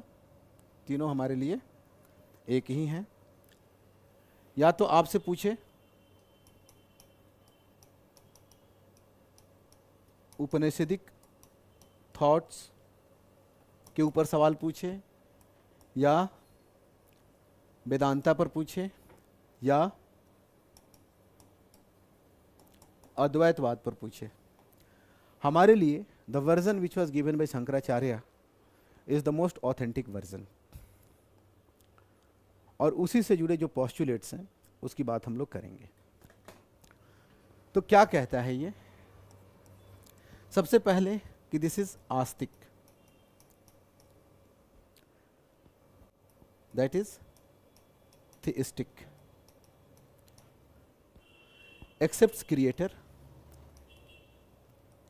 as universal soul. It accepts creator as a universal soul. The used term is Vishwatma. You may have heard of this term, Vishwatma. World soul or the universal soul. So creator is there. Creator is what? Universal soul or Vishwatma. And this creator has been called, known as the Brahma. Brahm. Brahm. Is this clear? Brahm is the only reality. Brahm is the only reality, that except Brahm nothing is real. इसी को कहते हैं ये position monism, कि एक के अलावा कोई दूसरा एग्जिस्टेंस में नहीं है. So there is a creator who is world soul. He is the only reality. Clear? And he is omnipotent, omnipresent. And he has created the world by spreading illusion. That is through his Maya. You may have heard of ब्रह्म मायावी है, सुना है कि नहीं कभी? ब्रह्म मायावी है. तो माया फैलाया हुआ है, और जो सृष्टि जिसे कहते हैं, जिसे संसार कहते हैं, samsara is nothing but the illusion spread by the Brahman. Is that clear? And दूसरी चीज जो यहाँ पर हमें देखनी है, as part of again the philosophy of Vedanta, कि ब्रह्म के बाद क्या है? Jagat. Jagat, that is world, that is samsara. World is unreal. World is unreal. That is what? You must have heard of something that's called अवास्तविक. These are the Hindi terms. संसार अवास्तविक है, ब्रह्म ही वास्तविक है, ब्रह्म के अलावा कोई दूसरा सत्य नहीं है. तीसरी चीज जो कही गई, soul, that is atma. Atma is soul. Soul is identical with the Brahm. That is, there is no difference between the universal soul and the individual soul. Both are same. So now these three are the most fundamental or basic postulates of the Vedanta. That Brahm is the only reality, he is the creator. World is illusion, Maya, created by Brahm through utilizing his power of Maya. And world is unreal, Brahm is real. And soul is identical with the Brahm. So ultimately, how many realities? Only one reality. And that's why this philosophy is called Advaitavad, जिसमें कि कोई दूसरा है ही नहीं. इस philosophy का अगला dimension, ये तो तीन बेसिक पॉस्टुलेट्स हो गए. अब आया मसला कि लाइफ तो है, डेथ भी है, you can not deny it. World है, वर्ल्डली एक्सपीरियंस भी है, इसको भी आप डिनाई नहीं कर सकते. So then what to do? कहा गया वेदांता में कि वर्ल्ड इज सॉरोफुल. अब ये देखो कि ये पोजीशन आपको बुद्धिज्म में भी दिखेगी, ये पोजीशन जैनिज्म में भी दिखेगी. World is sorrowful. When we say world is sorrowful, that is basically life is sorrowful. When we say life is sorrowful, that simply means worldly experience is sorrowful. All these words can be used interchangeably. Worldly experience is sorrowful, life is sorrowful, world is sorrowful, isn't it? That soul, despite being identical with the Brahm, is suffering. And what is the reason behind the suffering? World is sorrowful because of ignorance. Agyan, avidya. You must have heard of the term avidya. ज्ञान नहीं है हमारे पास. Ignorance किस चीज का? तो वही first 3 points का इग्नोरेंस, कि वी डोंट नो कि Brahman is the only reality, we don't know कि world is illusion, we don't know कि soul is identical with the Brahman. And since we do not know, we are suffering from ignorance, and this ignorance is making worldly experience, life or world sorrowful. How? So because of this ignorance, we develop that ignorance leads to ATTACHMENT, attachment. आपने नाम सुना होगा मोह, मोहा, मोह माया, ठीक है। और ये जो अटैचमेंट है ये किसके साथ होता है? अटैचमेंट इटसेल्फ दुख नहीं दे सकता, but attachment moha with unreal, world is unreal, so हम अटैच हो जाते हैं किसके साथ? अनरियल के साथ, बिकॉज ऑफ द इग्नोरेंस। हम ये नहीं समझ पाते कि we are identical with the Brahman and world is illusion, and that's why we suffer. माया के बंधन में इसी को कहते हैं बंधना। और एक इसका इम्प्लीकेशन ये होता है कि दिस अटैचमेंट मोहा ये leads to transmigration of the soul from one life to another, causing indefinite, Brahmanism में तो डेफिनिट नंबर है 84 लाख योनिज, यहाँ पे कोई नंबर नहीं है। indefinite cycles of birth and death। तो इसमें दिक्कत क्या है? पैदा होते रहो, मरते रहो, इस बार आईएएस बन जाना, अगली बार आईपीएस बन जाना। लेकिन बुद्धिज्म हो, जैनिज्म हो या ये हो, हर जगह प्रॉब्लम एक ही है कि हर जगह ट्रांस माइग्रेशन ऑफ सोल और cycle of birth and death is something which is not healthy, because world is sorrowful. तो जब हम पैदा होते हैं तो हम सफ़र करते हैं। तो अगर वर्ल्डली एक्सपीरियंस का नेचर ऐसा है तो फिर क्या किया जाना चाहिए? लाइफ का मकसद क्या होना चाहिए? What should be the objective of life? In the light of this understanding, the objective of life is to stop the transmigration of the soul, and thereby you can also stop the indefinite cycles of birth and death. This can be ended. How to end this? Break the attachment. Clear? How to break the attachment?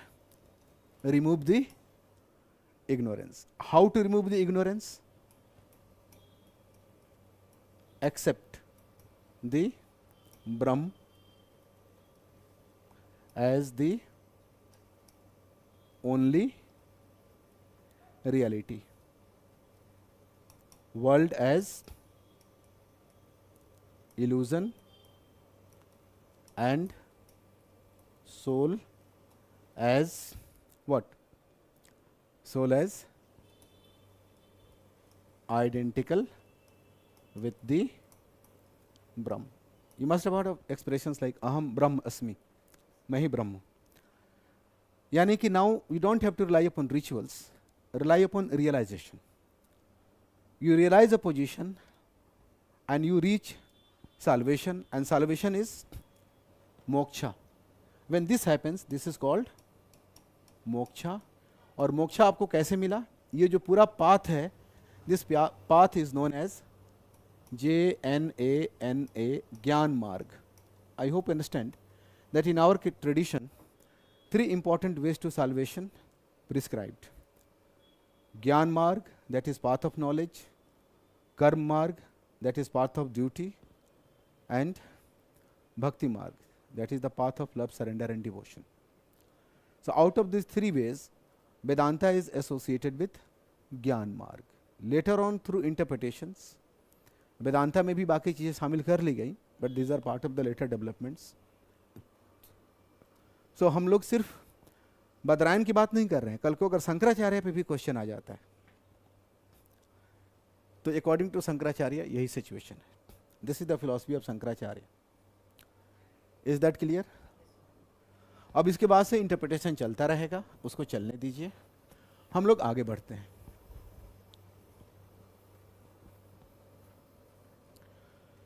और आगे बढ़ते हुए अब हमारे लिए समझना बहुत आसान है. हम लोग बायोग्राफिकल डिटेल्स की बात नहीं कर रहे हैं, फिलोसफिकल पोजीशंस की बात कर रहे हैं जिनसे कि सवाल बनते रहे हैं. बुद्धिज़्म जैनिज़्म से अक्सर सवाल पूछे जाते हैं, तो they are part of the heterodox sects. अब हमारे पास क्या है कि वी नो कि किस किस बेसिस पर हमें समझना है, एंड वी हैव वैदिक इन द बैकग्राउंड, उसे कंपेयर कर लेंगे, सारा कंसेप्ट क्लियर हो जाएगा। तो हेट्रोडॉक्स सेक्ट्स के सबसे पहले हम लोग किसकी बात करेंगे? जैनिज्म की बात करेंगे। We know about Tirthankaras, first Tirthankara Rishabhadeva, last Tirthankara Mahavira, Vardhamana Mahavira. तो तीर्थंकराज का नाम आपको पता है, ठीक है ना। यहां पर हम लोग फिलोसफिकल डायमेंशन को ही फोकस करेंगे। तो जैनिज्म की क्या सिचुएशन है, आइए उन्हीं मुद्दों पर बात करें। What about the creator? See, Vedanta had accepted creator, but Jainism is not going to accept a creator, and that's why Jainism is part of Nastic, atheist. See, पहला कंपेरिजन हो गया कि नहीं हो गया? Vedanta is atheist, Jainism is, Vedanta is theistic, Jainism is atheist. ऐसा माना जाता है कि Jainism provided some new direction to the Indian philosophical tradition, और वो जो डायरेक्शन है वो क्या है? वो साइंटिफिक है, साइंस की तरफ है। साइंस भी अगर देखा जाए तो अगर वर्ल्ड में से और गॉड में से किसी एक को अनरियल मानना होगा तो साइंस किसको मानेगा अनरियल? गॉड को अनरियल मानेगा। वर्ल्ड तो है, सामने दिख रहा है, empirical method, observation, measurement, analysis, empiricism, पूरा एम्पिरिकल मेथड है हमारे पास। तो क्रिएटर नहीं है, इसीलिए इसको हम लोग ये भी कहते हैं, कौन सा रिलीजन? Godless religion. अब इसमें भी एक बड़ी इंटरेस्टिंग चीज है, आई एम सॉरी, कि गॉड नहीं है, क्रिएटर गॉड नहीं है, बट गॉड्स हैं, छोटे छोटे देवता हैं। यहां गॉड्स का मतलब है कि super natural entities, but not to the exalted to the position of being creator. इसके पीछे माना जाता है कि बुद्धिज्म में भी इनको एक्सेप्ट किया गया, जैनिज्म में भी इनको एक्सेप्ट किया गया। रीज़न ये था कि पॉपुलर ट्रेडिशन में गॉड का आइडिया इतना अभी डेवलप नहीं था। तो if you don't accept a creator god, nobody is going to ask questions. लेकिन we know India is land of animism, हर गांव में एक देवता है। तो अगर तुम बोलते हो कि परमपिता परमेश्वर क्रिएटर नहीं है, तो लोगों को कोई खास फर्क नहीं पड़ता, इसलिए कोई आइडिया अभी कुछ इलीट माइंड में है, कुछ ही लोगों के माइंड तक है। लेकिन अगर गांव के पीपल पे देवता है तो हर गांव वालों ने देखा है, उससे जुड़ा लीजेंड है, उससे जुड़ी कहानी है। तो अगर आपने कहा कि वो एग्जिस्ट नहीं करते हैं तो लोग बहुत दूर तक दौड़ाएंगे आपको। सो प्रैक्टिकल रियलिटी क्या कहती है कि एक्सेप्ट कर लो उनको। So Jainism is not accepting a creator god, but Jainism is accepting gods that is super natural entities. Statement देकर सवाल बन सकता है। तो हम लोग दोनों तरफ से चल रहे हैं, कंपेरिजन भी कर रहे हैं और इसके ट्रेड्स भी देख रहे हैं और नया डायरेक्शन भी देख रहे हैं। लेकिन इन गॉड्स को जब क्रिएटर के लिए गॉड का इस्तेमाल होता है तो जी इज ऑलवेज कैपिटल, बाकियों के लिए होता है तो जी स्मॉल है। इनको ना इनके नीचे रखा गया तीर्थंकराज के। So gods were accepted but gods were placed below Tirthankaras. Now the issue is कि who were the Tirthankaras? So Tirthankaras were not gods, they are human beings, but they are human beings who have conquered their senses, and that's why they are great conquerors or Jina, and that's why the religion is known as Jainism. So conquest of senses, that you are in the world but you are not having worldly experiences like any other human being. You are above all this, you are above sufferings, you are above happiness. So they are teachers, they are propounders, but what kind of teachers, what kind of propounders? Who have conquered their senses, and that's why known as Jina. That is also called Jitendriya, इंद्रियों को जीतने वाला. Now Tirthankaras have one more characteristic. They also have something that is known as ultimate knowledge. Actually Jainism जो था वो वैदिक system के knowledge के आइडिया को थोड़ा क्रिटिसाइज कर रहा है. जैसे था ना कि नॉलेज में तीन ही चीज़ है, तो इसमें पूरा नॉलेज का सिस्टम ही डिस्क्राइब किया गया है कि नॉलेज का स्टेटस क्या होता है, ऑथेंटिसिटी क्या होती है, एक्सेप्टेबिलिटी किस तरह से होनी चाहिए। तो खैर उधर हम लोग नहीं जाएंगे। There is a concept in Jainism कि Tirthankaras possess ultimate knowledge, and ultimate knowledge is called kaivalya. तो आपसे पूछा जा सकता है कि कैवल्य क्या है और किस रिलीजन से जुड़ा है। तो कैवल्य अल्टीमेट नॉलेज, और ये किससे जुड़ा हुआ है? जैनिज्म से जुड़ा हुआ है। एंड हु पॉजेस कैवल्य? तीर्थंकराज। ठीक है ना। अब तीर्थंकराज के लेवल पे अरहत अगर पहुंच जाता है तो उसके पास भी कैवल्य होगा, उसके पास भी अल्टीमेट नॉलेज होगा। लेकिन जाहिर सी बात है कि थोड़ा डिस्टिंक्शन फाउंडर्स और ग्रेट टीचर्स एंड प्रोपाउंडर्स में और अचीवर्स में क्रिएट करने की कोशिश की गई है हर सिस्टम में, लेकिन उसके डिटेल में जाने की अभी हमें जरूरत नहीं है।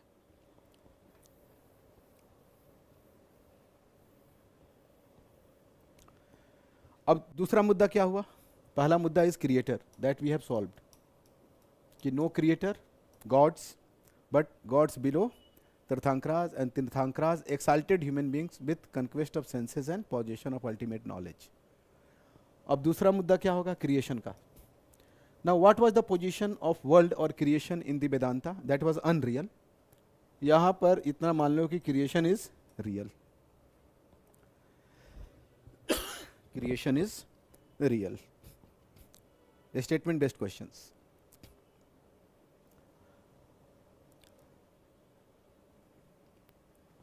अब दूसरा क्या है? तीसरा सोल।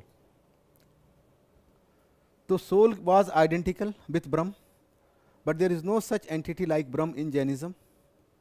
तो ये soul is independent, but there is a very unique position given to the soul, that soul is given some sort of universal identity, कि soul is found even in non living beings. Living beings तो छोड़ दो, non living beings में भी आपको क्या मिलेगा?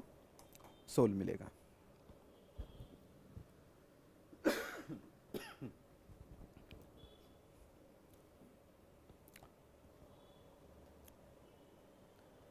तो बुद्धिज्म में Jainism was what? Soulless, sorry godless but not soulless.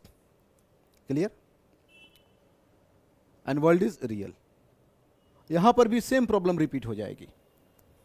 ठीक है ना, कि there is a life and life is a suffering. जैसे कि वेदांता में था कि life is suffering because of ignorance, because of attachment, because of transmigration. So transmigration यहां पर भी है। This can be impact of Brahmanism. Transmigration है एंड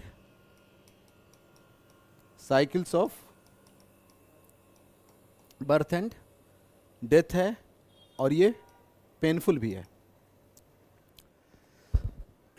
और इन्हीं से फ्रीडम को, जैसे वेदांता में मोक्षा कहा गया है, यहां पर कहा गया है nirvana. So the objective is same, nirvana. Let us attain nirvana because worldly experience is sorrowful and we have indefinite cycles of birth and death. यहाँ तक पोजीशन सेम है।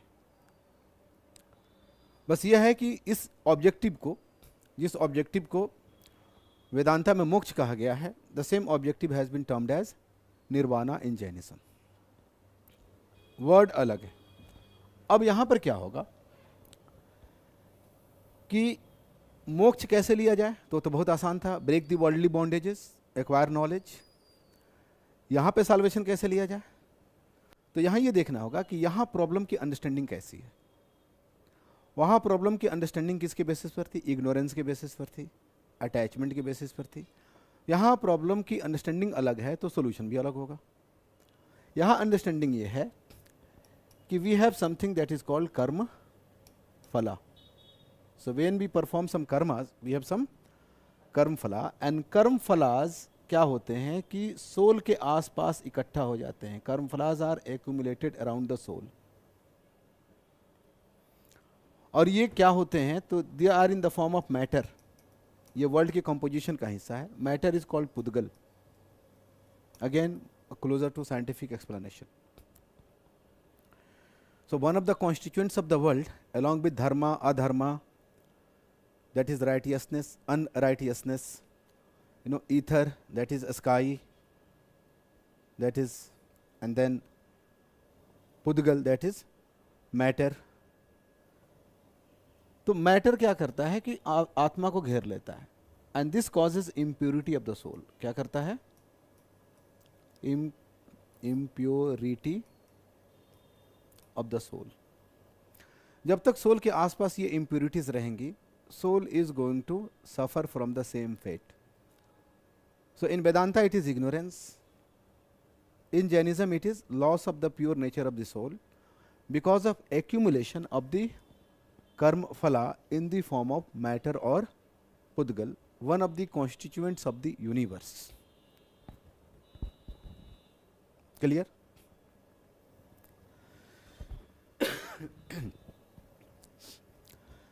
तो अब यहाँ तो बहुत ही सिंपल सा सोल्यूशन है. What is the solution? कि अगर आपको साल्वेशन लेना है to restore the pure nature of the soul. And how to restore the pure nature of the soul? Remove the impurities. पहला. लेकिन उससे पहले prevent the accumulation of impurities. ये impurities जो आ रहे हैं ना ऊपर से, इसको रोको. It is something like this कि अगर गड्ढे में पानी है और आपको चाहिए कि गड्ढे में पानी ना हो, तो पहले गड्ढे में जहाँ से पानी आ रहा है उसको रोक दो, फिर जो accumulated water है उसको पंप आउट कर दो. बहुत ही मैकेनिकल एक्सप्लेनेशन है यहाँ पर. तो अब दो तरीके हैं साल्वेशन अगर लेना है. काम एक है कि restore the, in order to attain nirvana, restore the pure nature of the soul by both preventive and curative measures. Preventive and curative measures. ठीक है ना? अब इन्हीं प्रिवेंटिव मेजर्स में कि how to stop accumulation of the karma phalas, we have something that is known as 5 greater VOWS vows. इसको हिंदी में कहते हैं पंच महाव्रताज. ठीक है? इसी में क्या है कि फर्स्ट इज अहिंसा. अगर आप वायलेंट होते हैं तो एक्युमुलेशन ऑफ कर्मफला. दूसरा सत्य. अगर आप झूठ बोलते हैं, एक्युमुलेशन ऑफ कर्मफला. सच बोलते रहेंगे, एक्युमुलेशन रुक जाएगा. नॉन वायलेंट रहेंगे, एक्युमुलेशन नहीं होगा. यही बेनिफिट है आपको. कोई ऐसा नहीं है कि नॉन वायलेंट रह के आप रिलीजियस मेरिट अर्न कर रहे हैं. नहीं, जैसे है ना कि एक्सरसाइज करके हेल्थ सही रहेगा. तो अगर आप नॉन वायलेंट हैं तो you are preventing accumulation of the karmaphalas. Same is the case with satya. तीसरा है non stealing, that is known as asteya. चौथा है अपरिग्रह, दैट इज नॉन एक्यूमुलेशन. माना जाता है कि ये चारों पार्श्वनाथ ने पहले ही, जो कि 23rd तीर्थंकर थे, प्रीच कर दिए थे. महावीर ने इसमें 5वां आइटम जोड़ दिया था, and that was brahmacharya. So you observe this pancha mahavratas, 5 greater vows, ahimsa, satya, asteya, that is non stealing, aparigraha, that is non accumulation of wealth, and practice brahmacharya in order to take preventive measure. Soul is still not pure. What is stopped is accumulation of the karma phalas causing loss to the pure nature of the soul. Now you have prevented the accretion or accumulation. Now take what measures? Curative measure. You have to destroy the previously accumulated layers of the karma phalas. उसके लिए Jainism prescribes something that is known as tapa, that is kaya klesha. पूछा जा सकता है कि काया कलेश का कंसेप्ट किस में है? थोड़ा बहुत तो सब में है, लेकिन सबसे ज़्यादा किस में है? जैनिज्म में. एंड इसी का तपा का एक बहुत ही एक्सट्रीम फॉर्म है, that is known as sallekhana और santhara, that involves starvation till death. Indian history में एक रूलर जो कि जैनिज्म का फॉलोअर था, Chandragupta Maurya, the founder of the Mauryan dynasty, is said to have performed sallekhana under the guidance of his guru, whose name is Bhadrabahu, at a place called Shravan Belgola, situated in Karnataka. ठीक है, Jainism को इन चीज़ों के लिए जाना जाता है। आप समझ सकते हैं कि वेदांता से थोड़ा अलग है, प्रॉब्लम एक है, सॉल्यूशन अलग है, इसलिए कि प्रॉब्लम की अंडरस्टैंडिंग अलग है। फिर जैनिज्म में एक और फिलॉसफी आती है जिसको कहते हैं Anekantavada, Syadvada. Syadvada is basically casting a shadow of doubt on any existing system of knowledge. So Jainism is not accepting the ultimate knowledge on the part of आम आदमी, वो तीर्थंकराज के पास होगा, because they are not blinded by perspectives. लेकिन हम सब अपने अपने परस्पेक्टिव से ब्लाइंड होते हैं। एक मेटाफोरिकल एग्जांपल है कि कैसे एक हाथी को देखने 5 ब्लाइंड लोग गए तो 5 अलग अलग नोशंस हाथी का उन्होंने डेवलप किया, सुन रखा होगा आपने। तो they were not physically blind but they were perceptually blind. ये मेटाफोर है। तो हम सब वही देखना चाहते हैं जो हमें दिखता है, यानी कि our socio ideological location is important, that determines our perception. ये कांट ने कहा है मॉडर्न फिलॉसफी में भी कि social perception is based on what, observer also, that is social observation is never independent of the observer. Is that clear? तो उस चीज़ को जैनिज्म एक्सेप्ट करता है कि casting a shadow of doubt on any existing system of knowledge and this leads to multiplicity of truth and that position is known as Anekantavada. तो ये भी पूछा जा सकता है कि अनेकांतवाद का दर्शन किससे जुड़ा है। This much about the philosophical dimension of Jainism. Now if you take note of Buddhism, ये बहुत आसान है हमारे लिए समझना, इसलिए कि नो गॉड नो सोल, 2 लोग तो गए। So Jainism was only godless, Buddhism is both godless and soulless. ठीक है ना? No God, no soul. And see, world is real, but in flux. That is transient, always changing its form. And so is the human consciousness. So both consciousness and world both are changing. Buddhism is more about psychology. If Jainism was a shift towards science, natural sciences, Buddhism is reflecting a shift towards psychological aspects of the life. एक चीज़ है जिसको वो कहते हैं CONSCIOUS, consciousness, that is चेतना, ये है। But the way world is in flux, consciousness is also changing.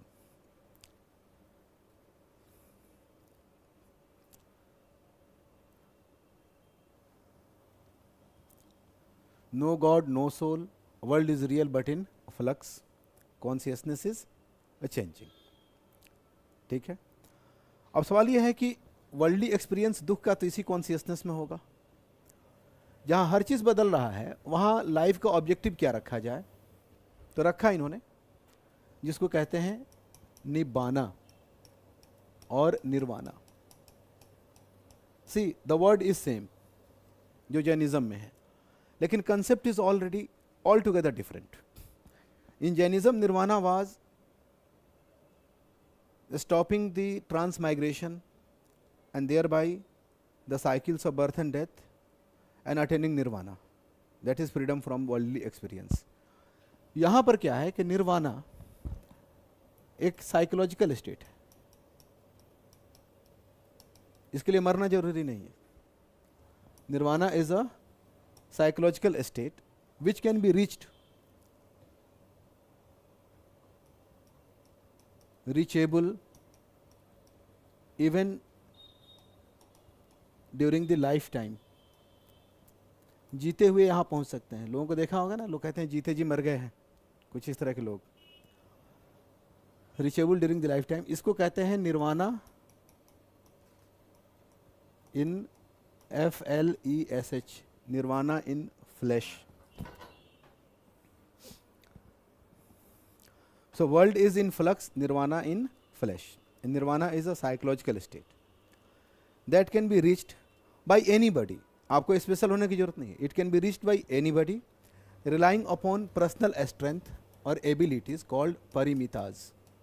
और जब आप निर्वाणा तक पहुंच जाते हैं तो you are neither dead nor alive, you are part of the world but you are not living, that is you are free from all worldly experiences. होता ना कि ना जीते हैं ना मरते हैं काइंड ऑफ वाला एक्सपीरियंस। इसके बाद से आप अरहत बन जाते हैं।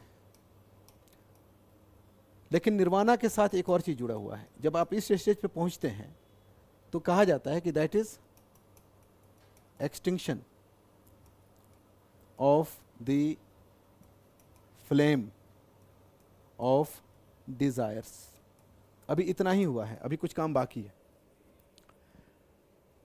Flame of life is still burning, desires तो मर गए आपको लेकिन आप जी रहे हैं।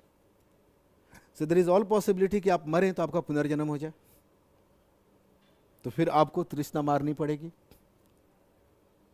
लेकिन ये माना गया कि nirvana is a precondition for something that in Buddhism is called parinirvana. So nirvana is possible during lifetime, parinirvana after death. And once parinirvana takes place, there is something that is called a state of stillness. उसके बाद से कुछ नहीं हो रहा, one is free from the cycles of birth and death। यानी कि बुद्ध की एग्जाम्पल के हिसाब से अगर ये वेव हैं, एक वेव दूसरे वेव को, एक लाइफ दूसरे लाइफ को, तो फाइनली एक वेव ऐसा भी होगा ना जो कि लास्ट वेव होगा। So that last wave is the wave of nirvana. और जब उसके बाद कोई नया वेव नहीं है, कुछ भी नहीं हो रहा, कोई हलचल नहीं है, दैट इज परिनिर्वाणा। जैसे लास्ट लैम्प जिसने जलना छोड़ दिया, अब उसका कोई इंपैक्ट नहीं था, उसके बुझने के बाद उसे कोई दूसरा दीपक नहीं जलाया जा सकता। थोड़ा कॉम्प्लिकेटेड है, लेकिन अगर साइकोलॉजिकली देखेंगे तो बहुत आसान है। ठीक है, तो parinirvana, nirvana leads to parinirvana. Nirvana is extinction of the flame of desires, parinirvana is extinction of the flame of life itself. And we all understand कि the flame of life is sustained by the flame of desires. इसमें से एक अगर कोई जाएगा तो दूसरे को जाना ही पड़ेगा। लोग कहते हैं ना कि हम जीते किस लिए? तमन्नाओं को पूरा करने के लिए। तमन्ना ही नहीं बची तो जी के क्या करेंगे? अब यही चीज जब बुद्ध के केस में हुई तो that is known as Mahaparinirvana. ठीक है, ऐसा माना जाता है कि बुद्ध ने अपने निर्वाणा को बहुत जन्मों तक रोका था, क्योंकि उनको पता था कि निर्वाणा मिल जाएगा तो there will be extinction of the flame of life, को दुनिया में दोबारा आ नहीं पाएंगे। तो इसलिए उन्होंने डेलिबरेटली डिले किया ताकि वो दुनिया में आते रहें और जगत कल्याण का काम करते रहें। फिर फाइनली जिस जन्म में वो सिद्धार्थ बन के पैदा हुए, उस जन्म में डिसाइड किया कि no more birth for me, अब मैं फिर दोबारा नहीं आऊँगा। और उस बार उन्होंने निर्वाणा ले ही लिया और निर्वाणा के साथ परिनिर्वाणा की तरफ चले गए। That is not only the extinction of the flame of desires but also the extinction of the flame of life. और बुद्धिज्म में प्रॉब्लम की समझ भी साइकोलॉजिकल है, सोल्यूशन भी साइकोलॉजिकल है। अगर निर्वाणा चाहिए आपको तो क्या करना पड़ेगा? एक्नॉलेज 4 नोबल ट्रुथ्स, जिसको आर्य सत्य कहा गया, 4 noble truths. And here solution is also psychological. World is sorrowful, accept it. इसलिए कि हम लोग ज्यादा दुखी इस बात से नहीं होते हैं कि हमें दुख है, हमें लगता है कि दूसरे सुखी हैं और हम दुख में। अगर एक बार एक्सेप्ट कर लेते हैं, सीधा साइकोलॉजिकल सोल्यूशन कि वर्ल्ड इटसेल्फ इज सॉरोफुल, सुख है ही नहीं तो ढूंढ किसे रहे हो? एक्सेप्ट करो, थोड़ा सा आसान हो जाएगा। फिर ये भी एक्सेप्ट करना पड़ेगा कि sorrow is caused by trishna, that is also called tanha, that is expectations, desires, ambitions, हर चीज इसमें शामिल हो जाएगा। तो हमारे आसपास भी तो लिटिल बुद्धास घूमते हैं ना, जो लोग जीते जी मर चुके होते हैं और विजडम ले चुके होते हैं बुद्ध की तरह। तो कहते हैं यार एक चीज़ मैंने सोची है, क्या? तो अब किसी से उम्मीद नहीं रखनी है। जब भी कोई ऐसा बंदा मिले, बंदी मिले, उसको बोलो congratulations, you have attend nirvana. यही तो बुद्धिज्म चाहता है, ये किल योर तृष्णा, kill your expectations, kill your hopes. तो समथिंग जो लाइफ में एक्सीडेंटली होता है, बुद्धिज्म उसको डेलिबरेटली कर लो ताकि तुमको प्रॉब्लम से छुटकारा मिल जाए। ठीक है ना? और तीसरा नोबल ट्रुथ है कि ये मानना पड़ेगा कि कॉजल रिलेशन है, there is a causal relation, कि trishna is the cause of sorrow and it is the trishna that is sustaining everything. तो world is sorrowful, sorrow is caused by trishna, but end of sorrow is also possible. optimism. And how to end the sorrow? End the trishna. How to end the trishna? Follow Ashtangika Marg, eightfold path. EIGHT, eightfold path. So nirvana is a psychological state that can be reached even during lifetime. Parinirvana is after death. Nirvana is extinction of the flame of desires. Parinirvana is extinction of the flame of life. When a state of stillness comes to prevail, ending the cycles of birth and death, which is explained in Buddhism on the basis of causal relation between two lives. यहाँ soul ट्रांसमाइग्रेट करके नहीं जाती है, लेकिन causal relation है, और उसके लिए आपको क्या करना होगा? Acknowledge four noble truths. फिर बुद्धिज्म में एक और कंसेप्ट है, उसको चेन ऑफ कॉजेशन कहते हैं. आप में से सुन रखा होगा. जैसे उसको कहते हैं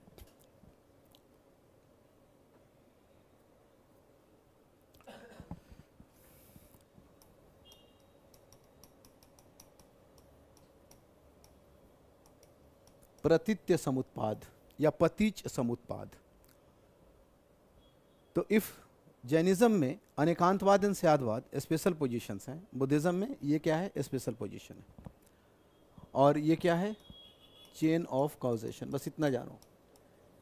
that is one thing leading to another. This leads to this, this leads to this, this leads to this, this leads to this, something like this. तो अगर आपको इसको ख़त्म करना है तो इसको ख़त्म करो, इसको ख़त्म करना है तो इसको ख़त्म करो, इस तरह से. इस चेन को क्या कहते हैं? Pratitya samutpada. Is this clear? So today I think we have completed our target. ठीक है, बायोग्राफिकल डिटेल्स आप देखते रहिए, रिवाइज करते रहिए. ठीक है, tomorrow we are going to talk something about literature. ठीक है ना, इसमें हेट्रोडॉक्स लिटरेचर भी होगा, वैदिक लिटरेचर के भी कुछ सेगमेंट्स हम लोग डिस्कस करेंगे, और आगे कुछ और क्लासिकल टेक्स्ट हैं इंडियन हिस्ट्री के, जैसे अर्थशास्त्र है, अशोकन एडिक्ट्स को भी हम लोग शामिल कर लेंगे सोर्सेज के तौर पे. They can also be important. Indica one of the very important source for the reconstruction of Indian history. इसके लिए एक स्कीम बनाते हैं और कल कवर कर लेते हैं इन चीज़ों को. Thank you so much for this cooperation.